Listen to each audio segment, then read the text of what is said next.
guys, good morning. It's almost 2 o'clock in the morning on Monday morning. I promise you I'm not always up in the middle of the night talking to myself and recording videos. It's happening more frequently these days, but I just mentioned the time in case news develops by the time you get a chance to watch this video. I want you to know when I recorded it. It dawned on me, though, today that last week at this time, very few of us were talking about Iran. Even fewer of us were talking about General Soleimani, who is the Iranian general targeted and killed by America. And it's for that reason that I think we should take a deep breath and a step back and answer some of your questions so that we provide a really good foundation for what surely is going to be one of the biggest news stories of the entire year. So you sent in some incredible questions and you bottom lined 3 really key points. Are we going to war? How can Iran retaliate? And what does U.S. military presence in the Middle East look like? So I'm going to take time to answer 3 of those questions now and talk to you a little bit about a few other of your questions that are going to provide inspiration for our coverage in the days and weeks to come. So Casey asked the question, are we going to war? And several of you mentioned this hashtag World War III that you've seen, which is really scary. And overarching over all of this is a broader question, which is, are we more or less safe? And it really depends on who you ask. It's really a matter of opinion. Because this is a Republican administration, I isolated 2 different editorials by Democrats that I thought were worth your consideration. Former Senator Joe Lieberman of Connecticut wrote in the Wall Street Journal that he believes America is more safe because this will instill some fear in our adversaries. In the meantime, the former National Security Advisor for President Obama, Susan Rice, writes in the New York Times that she thinks Americans should brace for war, that the Iranian government can't not retaliate at this point, and for that reason, she has concerns about our national security. I put both of those editorials on our website with some excerpts if you'd like to read a little bit more about both of those opinions. And again, because we have a Republican administration, I thought featuring 2 Democrats would be a nice counterbalance to that. The second question by Maggie, which is, how much ability does Iran have to retaliate, is a really big question. And it sort of depends on what angle you take, because you can talk about militarily, economically, or covertly. And so let's just unpack a few of this. Iran is a country of about 80 million people. The Islamic Revolutionary Guard Corps, which is part of the military, rough estimates place it at about 150,000.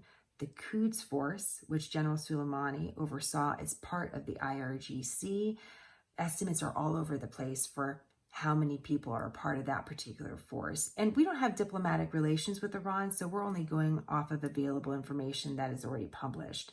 So there's some unknown about exactly the strength of the Iranian military. And again, the IRGC is just a part of that.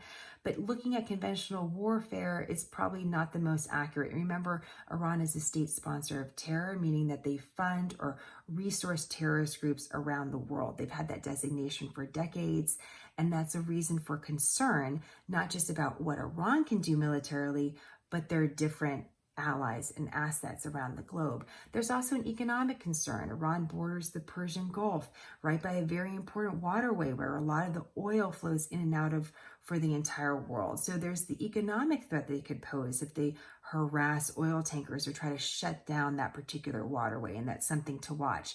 And then there's covert actions. Susan Rice in her editorial talked about sleeper cells.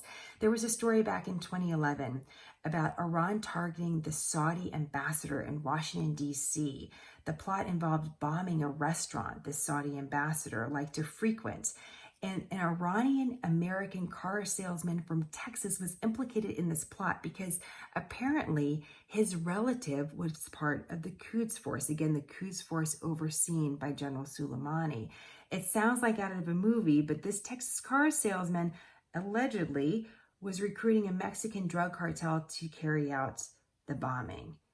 That car salesman was sentenced to 25 years in prison. So again, it sounds a little crazy, but that's one of the reasons for concerns about quote unquote sleeper cells or terror cells that could even be inside America.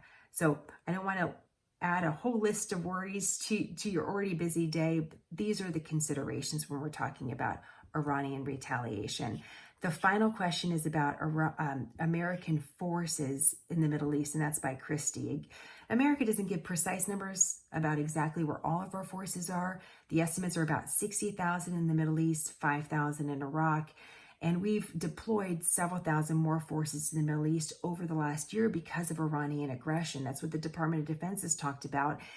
In Iraq over the weekend, there was a vote by the government to oust U.S. troops. That was largely a symbolic vote, but something definitely to watch, as there's a concern about vulnerability at our military installations in the Middle East and a heightened awareness there. So again, something to watch. Mrs. Thomas asked the question about why the Iranian general was in Iraq. And Lisa, you asked the question about whether or not President Trump had the right to target this Iranian general. We're going to be talking about both of those big topics throughout the weeks to come on Smarter News. And I'm hoping to have a couple featured interviews and some more analysis for you on those particular topics, because I know those are really big ones for you guys. So thank you again for all your support for Smarter News as we aim to provide quick, concise, nonpartisan information for you to make your life smarter. That's how it's supposed to work. Direct message me on social media or always email me info@smarternews.com. And I'll see you this week on Smarter News.